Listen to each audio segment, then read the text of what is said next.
and then he took his life back again. மறுபடியும் தம்முடைய ஜீவனை தமக்குள்ளாக எடுத்துக்கொண்டார். And he is physically alive till today. இன்று வரைக்கும் அவர் சரீர பிரகாரமாக உயிரோடு இருக்கிறார். This is not a mythology. இது ஒரு புராண கதை அல்ல. This is not a fable or a story, folk story. இது ஒரு கட்டுக்கதையும் அல்ல, நாடோடி கதையும் அல்ல. It's a historical fact. இது வரலாற்று பூர்வமாய் நிரூபிக்கப்பட்ட பேருண்மை. Historically proven that Jesus Christ died on the cross. இயேசு கிறிஸ்துவானவர் சிலுவையில் மரித்தார் என்பது சரித்திரபூர்வமாக நிரூபிக்கப்பட்டிருக்கிறது. Historically proven that he arose from the dead. மரித்தோரிலிருந்து இயேசுவானவர் மீண்டும் உயிரோடு எழுந்தார் என்பதும் வரலாற்று பூர்வமாக நிரூபிக்கப்பட்டிருக்கிறதே. In the last few months of the first quarter of the year 2026, 2026 ஆண்டின் முதல் காலாண்டின் சில மாதங்களின் போது there have been lot of new discoveries made on the Shroud of Turin.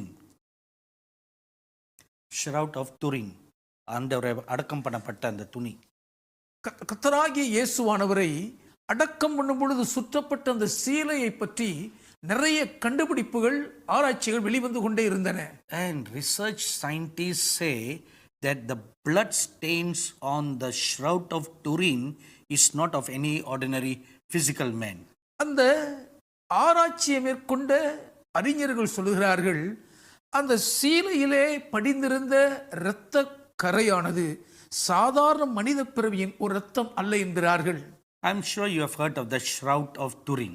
இயேசு கிறிஸ்துவானவரை மரித்த பொழுது சுற்றி வைத்த அந்த சீலை துணியை குறித்து கட்டாயம் நீங்கள் கேள்விப்பட்டிருப்பீர்கள். It was the cloth that was put on the body of the Lord Jesus when he was buried.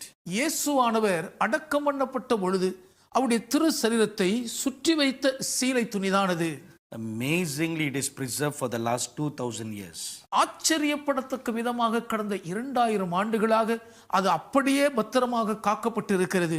So when the scientists research on it, அறிவியலாளர்கள் அந்த துணியை ஆராய்ச்சி செய்து பார்த்தபோது they came to a conclusion that the blood stains on it are not of a human being. அதிலே படிந்திருக்கும் இரத்த கரைகள் ஒரு சாதாரண மனித பிறவியின் இரத்தமாக இருக்க சாத்தியமே இல்லை என்ற நிச்சயமான முடிவுக்கு வந்திருக்கிறார்கள். They do acknowledge that a man died and his stains are on it. ஒரு மனிதர் மரித்திருக்கிறார், அவருடைய இரத்தக்கரை அதில் படிந்திருக்கிறது என்பதை ஒப்புக்கொண்டு ஆமோதிக்கிறார்கள் தான். But this man is not from the union of another male or a female. ஆனால் இந்த மனிதர் ஒரு ஆண் பெண் உறவில் பிறந்த சாதாரண சாமானிய மனிதர் அல்ல. So that proves what the Bible records, that Jesus Christ was conceived of the Holy Spirit. இயேசு கிறிஸ்துவானவர் பரிசுத்த ஆவியானவரால் கற்பம் தரிக்கப்பட்டார் என்று வேதாகமம் முன்னுரைக்கக்கூடிய தீர்க்கதரிசன பேருண்மையை இது பலமாய் நிரூபிக்கிறது. It also proves the Bible record that Joseph did not sexually know Mary until Jesus Christ was born. இயேசு கிறிஸ்துவானவர் இந்த பூமியில் பிறக்கிற வரைக்கும் யோசேப்பு தன்னுடைய மனைவியாகிய மரியாளோடு தாம்பத்திய உறவில் ஈடுபடவே இல்லை என்று வேதம் சொல்லுகிற அந்த பெரும் கூட்டம் இது பலமாய் நிரூபிக்கக்கூடியதாயிருக்கிறது. That is why he doesn't have the male chromosome in his body. அதனால்தான் இயேசுவின் திரு சரீரத்துக்குள்ளாக அவருடைய இரத்தத்திலே ஒரு ஆணின் குரோமோசோம்கள் இல்லவே இல்லை. So that Shroud of Turin is evident that the Lord Jesus Christ has been resurrected. ஆகவே கர்த்தராகிய இயேசு கிறிஸ்துவானவர் உயிரோடு எழுந்தார் என்பதற்கு அவர் மரித்த பொழுது திருசரத்தை சுற்றி வைத்த அந்த சீலை துணி நிதர்சனமான ஆதார சான்றாகும். Because he is alive evermore. அவர் சதா காலமும் உயிரோடு இருக்கிறபடியால் he will also touch you and bless you and heal you today. இன்றைக்கும் உங்களை அவர் தொடுவார், தொட்டு சுகமாக்குவார். I am sure that is why you are gathered here today. அதற்காகத்தான் இன்றைக்கு நீங்கள் இங்கே கூடி வந்திருக்கிறீர்கள் என்று நிச்சயமாய் அறிந்திருக்கிறேன். So call all your friends or relatives or those whom you know who need a healing to watch this program right now. ஆகவே உடனே உங்களுடைய நண்பர்கள், உறவினர்கள், யார் யாருக்கெல்லாம் சுகம் தேவை என்று உங்களுக்கு தெரியுமோ அனைவரையும் இப்பொழுதே தொடர்பு கொண்டு அவர்களை கூப்பிட்டு இதில் இணைந்து கொள்ள சொல்லுங்கள். Let us all arise for a word of prayer. ஜெபத்திற்காக நாம் யாவரும் எழுந்து நிற்போமா? Let's close our eyes. நம்முடைய கண்களை மூடிக்கொள்வோம். And let's bring our heart and mind into oneness right now. இப்பொழுதும் நம்முடைய இருதயத்தையும் நம்முடைய சிந்தையையும் ஒருமுகப்படுத்திக் கொள்வோம். Let it not get diverted here and there. எங்கும் அங்கும் நம்முடைய மனம், சிந்தை, இருதயம் திசை திரும்பி சிதறி போக விட வேண்டாம். Stop all your houseworks. உங்கள் வீட்டு வேலைகள் எல்லாவற்றையும் உடனே நிறுத்தி விடுங்கள். Come and sit before your television உடனே வந்து உங்கள் தொலைக்காட்சி பெட்டிக்கு முன்பாக அமர்ந்து கொள்ளுங்கள். or before your mobile devices. அல்லது உங்களுடைய கைபேசிக்கு முன்பாக உட்கார்ந்து கொள்ளுங்கள். Don't do some other job and listen at the same time. வேறொரு வேலை பார்த்து கொண்டே அதே நேரத்தில் இந்த செய்தியும் கேட்கிறவர்களாய் இருக்காதீர்கள். You can only receive a touch from the Almighty God when you are connected with Him in the Spirit. ஆவியிலே முழு மனதோடு அவரோடு நீங்கள் இணைந்து இருக்கும் போது மட்டும்தான் உண்மையான தேவனுடைய தொடுதலை நீங்கள் பெற்று அற்புதம் பெற முடியும். So many people miss the touch and the power of God because they come and just join at the last minute. கடைசி நிமிடத்திலே வந்து சேர்ந்து கொள்ளுகிற ஒரே காரணத்தின் நிமித்தம் அநேக மக்கள் தங்கள் வாழ்க்கையிலே தேவனுடைய அற்புதமான தொடுதலையும் தெய்வீக வல்லமை வெளிப்படுவதையும் தவறவிட்டு விடுகிறார்கள். The Lord Jesus said in His word, கர்த்தராகிய இயேசுவானவர் தம்முடைய வார்த்தையில் சொன்னார், hear and be healed. நீங்கள் கேட்டு சுகமடையுங்கள். Hear the word of God and be healed. தேவனுடைய வார்த்தையை கேளுங்கள், சுகம் பெற்றுக் கொள்ளுங்கள். So that's very important principle. ஆகவே அது மிக இன்றியமையாத ஒரு கோட்பாடாகும். So put away all other works ஆகவே மற்ற எல்லா வேலைகளையும் ஒதுக்கி வைத்து விடுங்கள். and be undivided. உங்களுடைய மனம் எங்கும் சிதற விடாதீர்கள். Shall we pray? ஜெபிப்போமா? Lift up your heart unto the living God. ஜீவனுள்ள தேவனுக்கு நேராக உங்கள் இருதயத்தை ஏறெடுத்துக் கொள்ளுங்கள்.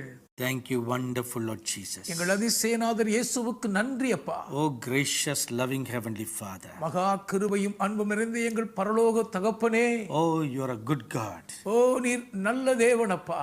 We lift up your holy name. உம்முடைய பரிசுத்தமான நாமத்தை நாங்கள் உயர்த்துகிறோம். We magnify your holy name. உம்முடைய பரிசுத்த திருநாமத்தை மேன்மைப்படுத்துகிறோம் ஐயா. Because you are a good God. நீர் நல்ல தேவனாக இருக்கிறபடியால். Oh, thank you, Lord Jesus. எங்கள் ஆண்டவராகிய இயேசுவே உமக்கு நன்றி சொல்லுகிறோம். Your word says உம்முடைய வார்த்தை சொல்லுகிறதே, that your name, Jesus, is lifted up before all names. இயேசு என்னும் உம்முடைய திருநாமம் எல்லா நாமங்களுக்கும் மேலாக உயர்த்தப்பட்டிருக்கிறதே. Your name is lifted high up above all of the names. உம்முடைய திருநாமம் மற்ற எல்லா நாமங்களுக்கும் மேலாக மிகவும் உன்னதமாய் உயர்த்தப்பட்டிருக்கிறதப்பா. Above every name on this earth. இந்த பூமியில் இருக்கிற எல்லா நாமங்களுக்கும் மேலாக. Above every name in heaven. வானத்தில் இருக்கிற எல்லா நாமங்களுக்கும் மேலாக. That is why the word of God says, அதனால் தான் தேவனுடைய வார்த்தை சொல்லுகிறது, at the name of Jesus, இயேசுவின் நாமத்திலே everything in heaven must bow. வானத்தில் இருக்கிற எல்லாம் பணிய வேண்டும். Everything on earth must bow. பூமியில் இருக்கிற எல்லாம் தெண்டனிட்டு பணிய வேண்டும். Everything under the earth must bow. பூமிக்கு கீழ் இருக்கிற எல்லாம் தெண்டனிட்டு பணிய வேண்டும். Everything in the sea must bow. சமுத்திரத்தில் இருக்கிற எல்லாம் அடிபணிந்து பணிய வேண்டும்.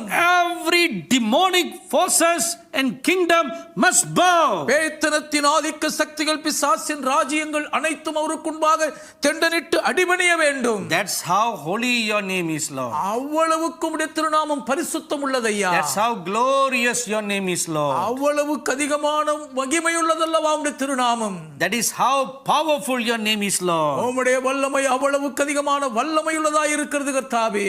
There is power, wonder working power in the name of Jesus. There is power, wonder working power in the blessed name of Jesus. There is power, wonder working power in the name of Jesus. There is power,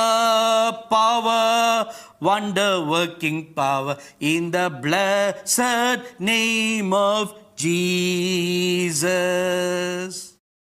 That's how powerful your name is, Lord. கர்த்தாவே உம்முடைய திருநாமம் அவ்வளவுக்கு அதிகமான வல்லமை நிறைந்ததப்பா. And also, I want to add another thing, Lord Jesus. கர்த்தராகிய இயேசுவே, இன்னும் ஒரு காரியத்தை நான் மெருகேற்ற விரும்புகிறேன். All the names of sicknesses and diseases must bow down at the name of Jesus. சகல வியாதிகளின் பெயர்களும் சகல நோய்களின் பெயர்களும் இயேசுவின் உன்னத திருநாமத்துக்கு முன்பாக தெண்டனிட்டு அடிபணியத்தானே வேண்டும். Because your name is lifted high above even over every name of sicknesses and diseases. ஏனென்றால் எல்லா வியாதிகளின் பெயர்களுக்கும் மேலாக எல்லா நோய்களுக்கும் பெயர்களுக்கும் மேலாக உம்முடைய திருநாமம் உயர்த்தப்பட்டிருக்கிறது. So I lift up your holy name, Lord. ஆதலால் உம்முடைய பரிசுத்தமான நாமத்தை உயர்த்துகிறேன் I கர்த்தாவே. lift up your holy name, Lord. கர்த்தாவே, உம்முடைய பரிசுத்தமான நாமத்தை நான் உயர்த்துகிறேன்.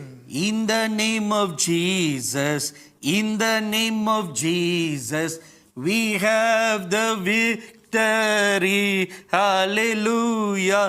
In the name of Jesus, in the name of Jesus, demons will have to flee. When we stand on the name of Jesus, tell me who can stand before. In the mighty name of Jesus, we have the victory. Hallelujah. Hallelujah. That is how powerful the name of Jesus is. இயேசுவின் திருநாமம் அவ்வளவுக்கு அதிகமான வல்லமை உள்ளது. So we come before that name, Lord Jesus. ஆகவே எங்கள் ஆண்டவராகிய இயேசுவின் இந்த நாமத்துக்கு முன்பாக நாங்கள் கூடி வந்திருக்கிறோம். My dear brothers and sisters, என் அன்பு சகோதர சகோதரிகளே, my dear sons and daughters, என் அன்பு மகன்மார்களே மகள்மார்களே, let's come before that name. அந்த நாமத்துக்கு முன்பாக ஒன்று கூடி நிற்போம். Not my name, என் நாமத்தில் அல்ல, not your name, உங்கள் நாமத்திலும் அல்ல, not this ministry's name, இந்த ஊழியத்தின் பெயரிலும் அல்ல, but before the name of Jesus, ஆனால் இயேசுவின் திருநாமத்துக்கு முன்பாக வருவோம். before the presence of the living God. ஜீவனுள்ள தேவனுடைய பிரசன்னத்துக்கு முன்பாக காணப்படுவோம். No sickness can stand, ஒரு வியாதியாலும் அங்கே நிலை நிற்க முடியாது. no demons can stand. எந்த பிசாசாலும் அங்கே நிற்க முடியாது. There was one said, the ark of the covenant was brought into the Philistines' temple. ஒரு முறை தேவனுடைய உடன்படிக்கை பெட்டி பெலிஸ்தீருடைய கோவிலுக்குள்ளாய் கொண்டு வரப்பட்டதாம். And it was placed before their god Dagon. அவர்களுடைய தெய்வம் தாகோனுக்கு முன்பாக அந்த உடன்படிக்கை பெட்டியை வைத்தார்கள். It was made to be placed at the feet of Dagon. அது தாகோனுடைய காலடி கருகிலே வைக்கப்பட்டது. In the morning when the people came, காலையில் அவர்கள் வந்து பார்த்தபோது, when they opened the doors of the temple, அவர்கள் தங்கள் கோவிலின் வாசல்களை திறந்தபோது, they found Dagon, the statue, fallen face down to the ark of the covenant. தங்கள் தெய்வம் தாகோனுடைய முகம் உடன்படிக்கை பெட்டிக்கு நேராக கீழே நெடுஞ்சான்கடையாய் விழுந்து கிடப்பதை பார்த்தார்கள். This happened 2 times. 2 முறை இப்படி நடந்தது. On the 3rd time, 3ஆம் முறையோ the statue was broken to pieces. அந்த தெய்வத்தின் சிலை சுக்குநூறாய் உடைக்கப்பட்டது. No power can stand before the power of the name of Jesus. இயேசுவின் திருநாமத்தின் மகா வல்லமைக்கு முன்பாக எக்கொடிய தீய சக்தியாலும் நிற்கவே முடியாது. No power can stand before the holy presence of the living God. எப்படிப்பட்ட ஆதிக்க சக்தியா இருந்தாலும் பரிசுத்தமான தேவ சந்நிதியின் வல்லமைக்கு முன்பாய் அவைகளால் தாக்கு பிடிக்கவே முடியாது. My dear brothers and sisters, என் அருமை சகோதர சகோதரிகளே, my dear sons and daughters, என் அன்பு மகன்மார்களே மகள்மார்களே, we are coming before that holy name. அந்த பரிசுத்தமான திருநாமத்துக்கு முன்பாக நாம் வந்திருக்கிறோம். We are coming before that holy God. அந்த பரிசுத்த தேவனுக்கு முன்பாக நாம் கூடியிருக்கிறோம். How can you not receive your blessing? உங்கள் ஆசீர்வாதத்தை நீங்கள் எப்படி பெற்றுக்கொள்ளாமல் போக முடியும்? How can you not receive your healing? உங்கள் சுகத்தை நீங்கள் எப்படி பெறாமல் இருக்க So முடியும்? look up to the name of Jesus. ஆகவே இயேசுவின் திருநாமத்தை நோக்கி பாருங்கள். Look up to the presence of the Lord Jesus. கர்த்தராகிய இயேசுவானவருடைய சமூகத்தை நோக்கி பாருங்கள். Thank you, wonderful Lord Jesus. எங்கள் அதிசயநாதர் இயேசுவுக்கு நன்றி அப்பா. Thank you, wonderful Lord Jesus. எங்கள் அற்புதர் இயேசுவுக்கு நன்றி சொல்லுகிறோம். Even as I'm praying this prayer, நான் இந்த ஜெபத்தை ஏறெடுத்துக் கொண்டிருக்கும் போதே I perceive in my spirit என் ஆவியில் நான் உணர்கிறேன், there is a dear daughter having a problem on her breast. ஒரு அருமை மகள் தன்னுடைய மார்பகத்திலே ஒரு பிரச்சனையோடு இருக்கிறீர்கள். My dear daughter, என் அருமை மகளே, fear not what it may be. அது எதுவாய் இருந்தாலும் கவலையிட்டு பயப்படாதீர்கள். Don't let the doctors diagnose, fear you or torment you. மருத்துவர்களின் மருத்துவ பரிசோதனையின் கண்டுபிடிப்பு உங்களை சித்திரவதை செய்யவோ பயமுறுத்தவோ இடம் கொடுக்காதீர்கள். The hand of the Lord Jesus will touch you now கர்த்தராகிய இயேசுவானவரின் கரம் இப்பொழுதே உங்களை தொடும், and totally heal you. முழுவதுமாய் உங்களை பூரண சுகமாக்கும். Thank you, wonderful Lord Jesus. எங்கள் அதிசயநாதர் இயேசுவுக்கு நன்றி. There is another person here. இன்னும் ஒருவர் இங்கு இருக்கிறீர்கள். You are watching this program நீங்கள் இந்த நிகழ்ச்சியை பார்த்து கொண்டிருக்கிறீர்கள். and you have a problem on your left foot, உங்களுடைய இடது காலில் உங்களுக்கு ஒரு பிரச்சனை இருக்கிறது. especially around the toes on your left foot. அதிலும் மிக குறிப்பாக உங்களுடைய இடது காலின் விரல்களுக்குள் ஒரு பிரச்சனை இருக்கிறது. Every evening when you get home, you need to massage it very well. ஒவ்வொரு நாளும் சாயங்காலம் நீங்கள் வீட்டுக்கு போன பின்பு அதை மிக நன்றாய் மிருதுவாய் அமுக்கி விட வேண்டியதாய் இருக்கிறது. From the heels of your foot right up to the toes, you used to feel great pain. உங்களுடைய உள்ளங்காலின் குதிங்காலில் இருந்து அந்த கால் விரல் வரை கடுமையான வலியில் கஷ்டப்படுகிறீர்கள். Right now the Lord Jesus will touch you. இப்பொழுதே கர்த்தராகிய இயேசுவானவர் உங்களை தொடுவார். Fear not. பயப்படாதீர்கள், Fear not. பயப்படாதீர்கள். Thank you, wonderful Lord Jesus. அற்புத இயேசுவுக்கு நன்றி சொல்லுகிறோம். Are you suffering with pains in your kidney? உங்களுடைய சிறுநீரகத்திலே வலியினால் கஷ்டப்படுகிறீர்களா? Who is this person with pains in the right kidney? வலது சிறுநீரகத்தில் வலியோடு கஷ்டப்படுகிற நீங்கள் யார்? The doctors have diagnosed that your kidney has shrunk. உங்கள் சிறுநீரகம் சுருங்கி விட்டதாக மருத்துவர்கள் பரிசோதனைகளை கண்டறிந்திருக்கிறார்கள். The size of your right kidney is smaller than your left kidney. உங்கள் வலது சிறுநீரகத்தின் அளவு இடது சிறுநீரகத்தின் அளவை விட சிறியதாய் இருக்கிறது. The doctor said like this to you. மருத்துவர்கள் உங்களிடம் இப்படி சொல்லி இருக்கிறார்கள், Nothing to be alarmed. இதுல பயப்படுறதுக்கு ஒண்ணு இல்ல. But if it gets smaller, ஆனால் இன்னும் சிறுத்து போய்விட்டால் then you may need a kidney transplant. ஒருவேளை உங்களுடைய சிறுநீரகம் மாற்று அறுவை சிகிச்சை செய்ய வேண்டியதாக இருக்கலாம். My dear son, என் அருமை மகனே, fear not. பயப்படாதீர்கள், Fear not. பயப்படாதீர்கள். You have come before the living Christ. கிறிஸ்து ஜீவனுள்ளவருக்கு முன்பாய் நீங்கள் வந்திருக்கிறீர்கள். He who sees you right now, உங்களை பார்த்து கொண்டிருக்கிற அவர் இப்பொழுதே he will lay his healing hands on your right kidney right now. இப்பொழுதே தம்முடைய சுகமாக்கும் கரங்களை உங்களுடைய வலது சிறுநீரகத்தின் மேல் வைப்பார். Only stop this bad, harmful habit of smoking. நீங்கள் புகைக்கக்கூடிய கேடுண்டாக்கும் இந்த அபாயகரமான தீய பழக்கத்தை மட்டும் நிறுத்திவிடுங்கள். Repent from that evil habit of smoking. புகைப்பிடிக்கும் இந்த தீய பழக்கத்தில் இருந்து மனம் திரும்புங்கள். I see that your blood is corrupted.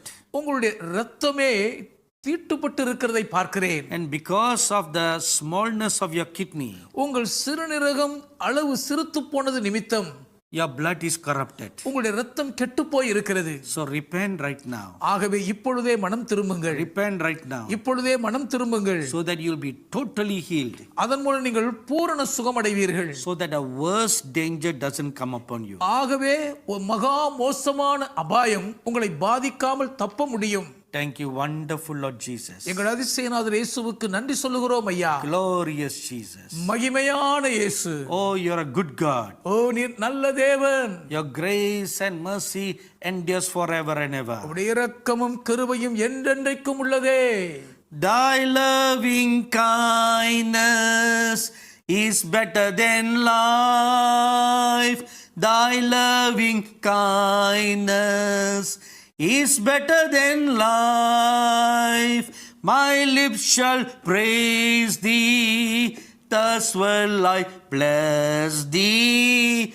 Thy loving kindness is better than life. I lift my hands up unto thy name. I lift my hands up unto thy name.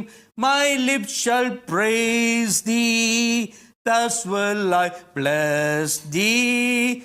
Thy loving kindness is better than life. Yes, Lord, surely your loving kindness is greater than life. ஆம் கர்த்தாவே, உம்முடைய உருக்கமான இரக்கத்தின் கிருபை எங்கள் ஜீவனை பார்க்கிலும் மேலானதப்பா.